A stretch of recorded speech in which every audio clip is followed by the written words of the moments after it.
Hello, everyone. Welcome back to our daily Clues by Sam. It is Wednesday. We have another medium one today. And if you're new here, Clues by Sam is a daily puzzle where there are 20 people on a board. Everybody has the same profession today, which is very interesting. And each of them is either a criminal or an innocent, and they might give you clues to help us figure out who is what. So you can play along with me if you check the link in the description. It is free, and I'm gonna be explaining my logic as I go, so hopefully I can help you figure it out and explain the mechanics for any new people that need it. Let's start. We start with Zadie telling us that both criminals below Chuck are connected. I love that everybody's the same. Steve is not a sleuth. What is it with Steve? So both criminals below Chuck. Zadie is below Chuck, but he's not a criminal. So there's 3 other people, and among them there's 2 criminals. The only one connected to any of the other 2 is Mary, so she has to be one of the criminals.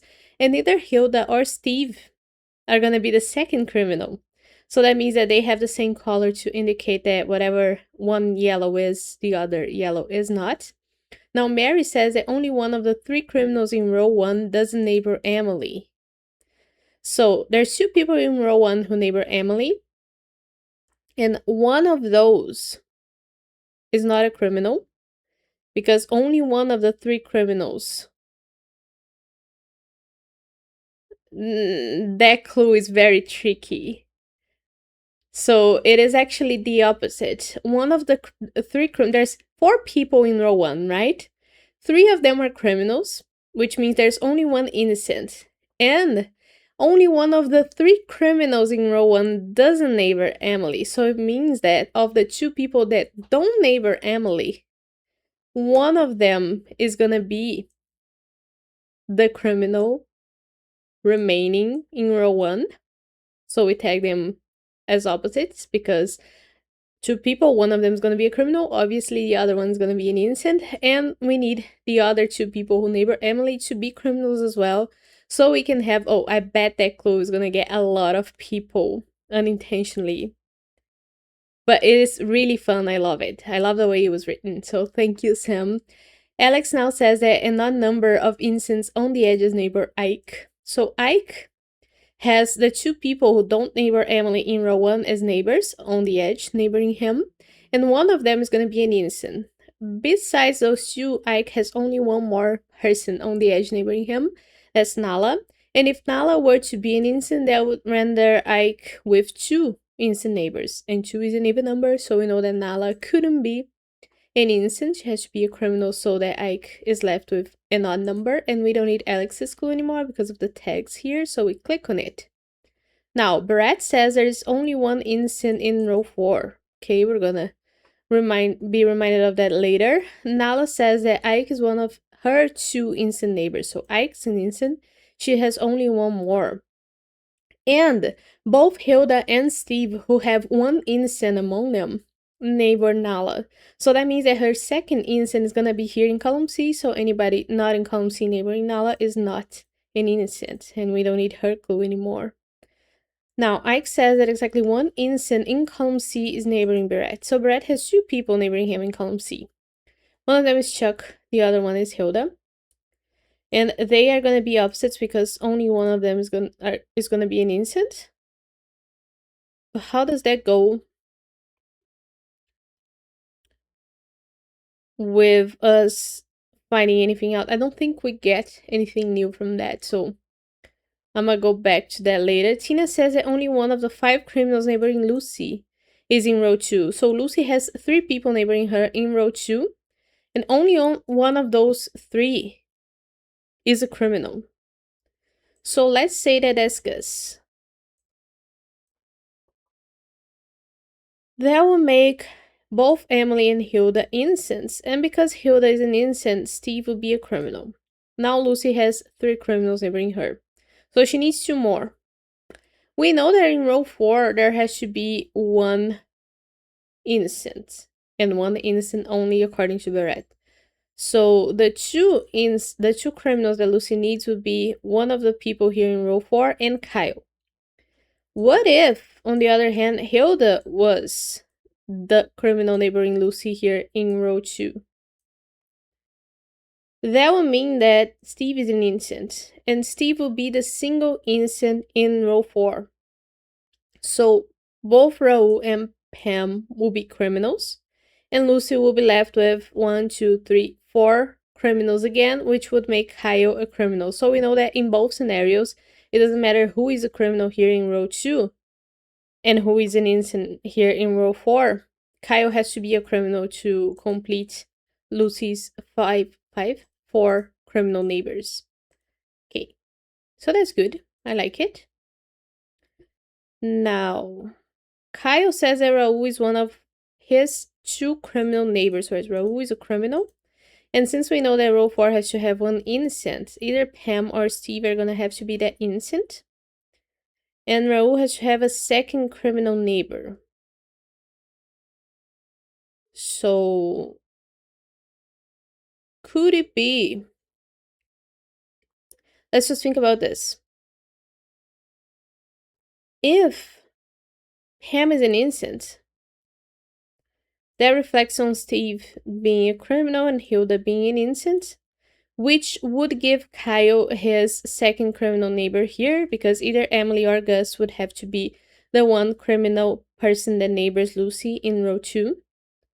But if Pam is a criminal, then Kyle has his 2nd criminal neighbor already. And was I thinking about criminals here?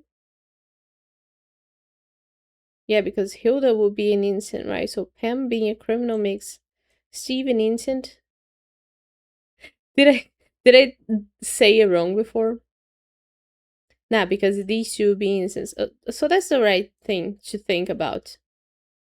Because either Pam being an innocent or a criminal is gonna give Kyle their last criminal neighbor. So that means that Lucy is an innocent. We know that for sure. I hope that was understandable the way I explained it, but you can go back or you can ask me in the comments. I will try to explain it better. Each column has at least 2 instances, a good one. As we know that column D needs a 2nd instant. And column B needs a 2nd instant. But we don't know who that is yet. Raul says that Hilda has exactly 4 instant neighbors. So Hilda has Ike and Lucy as instant neighbors. And she's gonna have a 3rd one, who's either Chuck or Donald, right? So there's only 1 more person left neighboring her, that's Gus. And Gus needs to be the 4th and last instant neighbor for Hilda, which makes now Emily and Hilda opposites to neighbor Lucy. Now,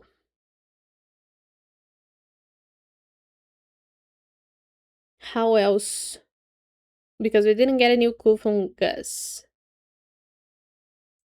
So, what column is in need of a 2nd instant? Are Pam and Emily opposites? They are, because Kyle has only 1 more criminal neighbor, right? So if Emily is a criminal, that makes Pam an innocent. And if they are opposites and there's only 1 innocent here, column 8 does need a 2nd innocent, who has to be Uma, who says there are 7 innocent sleuths on the edges. Very nice. This is a good gimmick for the community puzzles, like making everybody the same profession, because you can have high number clues like this. So 7 instant sleuths on the edges. How many instant sleuths do we have on the edges already? We have Uma, Savy, and either Chuck or Donald. So that's 3. Ike, that's 4. So we need 3 more. And Emily and Pam are opposites. So we should tag that, but we don't have enough colors. Let's do upper pink. So counting the opposite pairs, we have 1 pair here and 1 here, both on the edges. So that's 2 instants on the edge. Ike, Uma, and Zavy, that's 3 more, so that's 5. We need 2 more to total 7, and that's Wanda and Zara. So both of these guys here are instants. Now every column has a 2nd instant, so we don't need Lucy's clue anymore. Wanda says that Ike has exactly 2 instant neighbors, so one of them is gonna be Donald. The other one is gonna be Hilda. There's no way for Chuck to be one of the innocents because that would leave Ike with only one innocent neighbor. So Chuck has to be a criminal, which makes both Donald and Hilda innocent. Hilda was opposites both with Steve and Emily, and Pam is then an innocent. Very nice, I like it. Very good. So the clerk was there both to be a surprise and to probably make you confused about the people on the edges, but the clerk was not on the edge, so it didn't get into the count. So that was amazing. I love it. And that first or second clue, the clue about people not neighboring somebody, that was evil. Totally evil. So I understand if today's puzzle has lower percentages, but it's always really nice when we get new different types of clues. And I'm sure that Sam is getting ideas from the community puzzles. Like, for sure, when you have a lot of people working on something, you get so many unique ideas and you can incorporate those in your own creative process. So it's really nice to have that refreshing aspect when we get a new feature. And thank you to all of the people who are making community puzzles. I think it's also a good sort of reverse engineering exercise for the brain, just as much as solving them. So if some of you can, I hope you do try. And when it comes for everybody, I hope everybody can have a go at it. But I'll leave the video here for today. I hope you guys enjoyed it. I'll see you tomorrow for more Clues by Sam. Bye bye.